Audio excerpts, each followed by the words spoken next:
सुशांत सिंह राजपूत की हत्या के बाद कई चीजें बाहर निकल के आई हैं। कुछ मैंने इंटरव्यूज पढ़े हैं, कुछ डायरेक्टली भी बात की है। तो उनके पिताजी का कहना है कि वो फिल्म इंडस्ट्री में हो रही टेंशन के करके बहुत ज्यादा परेशान थे। अभिषेक कपूर जिन्होंने उन्हें लॉन्च किया, उनके साथ हाल ही में एक फिल्म की है केदारनाथ। उनका कहना है कि it was a systematic dismantling of a fragile mind. Ankita जो उनकी लॉन्ग टर्म पार्टनर रह चुकी है, उनका कहना है कि वो सामाजिक रूप से की गई अपमान और बेइज्जती नहीं सहन कर पाया। तो अब मैं आपको बताऊंगी कि मूवी माफिया ने ना कि सिर्फ उनको बैन किया था, सिस्टमैटिक डिसमेंटलिंग कैसे कतरा कतरा करके उनका दिमाग तोड़ा गया है, उनको मारा गया है। तो ब्लाइंड आइटम आप इसलिए लिखते हैं क्योंकि आप जब झूठ लिखना होता है, आपको के अगेंस्ट कोई लीगल एक्शन नहीं लिया सकता क्योंकि आपका तो नाम ही नहीं लिखा, मगर उसकी जो डिस्क्रिप्शन होती है, जैसे मेरे बारे में लिखा जाएगा कि जिस लड़की के घुंघराले बाल हैं, जिसको नेशनल अवार्ड मिला हुआ है, साइकोटिक है, इस तरह से जो कि मनाली से डिस्क्रिप्शन पूरी दी जाएगी मगर नाम नहीं लिखा जाएगा।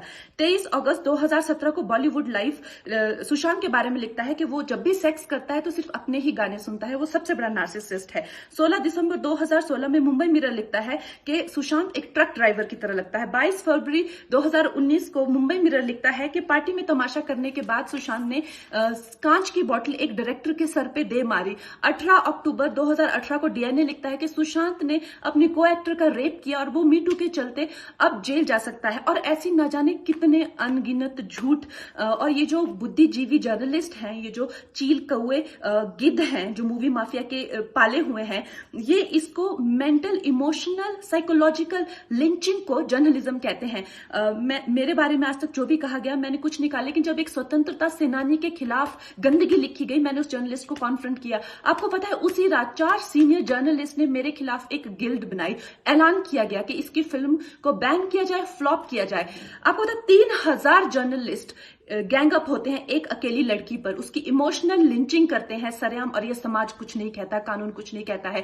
मैंने उन पे केस करने की कोशिश की मगर 1 महीने बाद वो गायब हो गए, मेरी फिल्म रिलीज हुई, गायब हो गए। तो मेरा कहने का मतलब ये है कि अगर ये समाज जिस अन्याय की बुनियाद पर खड़ा है और कभी आवाज नहीं, आप ये पढ़ते हैं, चटकारे लेते हैं, कभी आपने सोचा है कि कभी नेपो किड्स के बारे में ये क्यों नहीं लिखा जाता है? तो ये अन्याय का फंदा किसी दिन आपके बच्चों के गले में लटका मिलेगा, आपके गले में लटका मिलेगा। इसलिए जब तालियां बजेगी और सीटियां बजेगी तब आपको पता चलेगा कि क्या गुजरती होगी।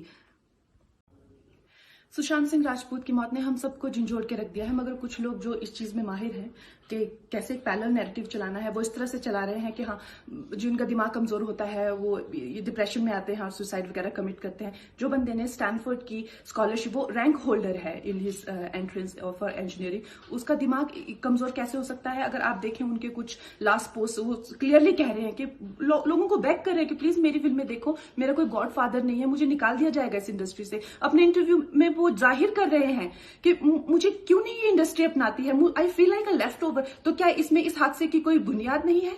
किस तरह से अगर किसी और स्टार किड ने इस तरह से 6-7 के साल के स्पैन में काय पोचे जैसे उनको कोई डेब्यू की कोई एक्नॉलेजमेंट, कोई अवार्ड नहीं मिला, या केदारनाथ या धोनी या छिछोरे जैसी फिल्म, एक गली बॉय जैसी एक वाहियात फिल्म को सारे अवार्ड मिलते हैं। Chhichhore is the best film and the best director, उनकी फिल्म को कोई एक्नॉलेजमेंट नहीं। हमें आपसे कुछ नहीं चाहिए, हमें आपकी फिल्में नहीं चाहिए, लेकिन जो हम खुद करते हैं आप हमारी एक्नॉलेजमेंट क्यों नहीं हमें देते हैं?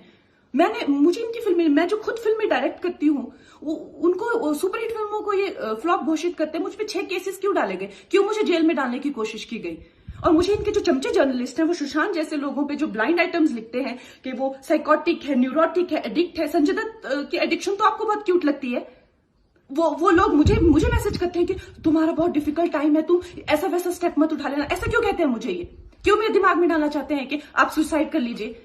तो ये सुसाइड थी कि ये प्लान मर्डर था? लेकिन सुशांत की गलती यही है कि वो उनकी बात मान गया। उन्होंने कहा तुम वर्थलेस हो, वो मान गया। उसने he didn't remember what his mother told him. उन्होंने कहा कि तुम्हारा कुछ नहीं होगा, वो मान गया। वो चाहते ही ये है कि वो इतिहास लिखे और ये लिखे कि सुशांत कमजोर दिमाग का था। वो ये नहीं बताएंगे कि क्या सच्चाई क्या है। तो हमें ये डिसाइड करना है कि who will write the history, we will decide that.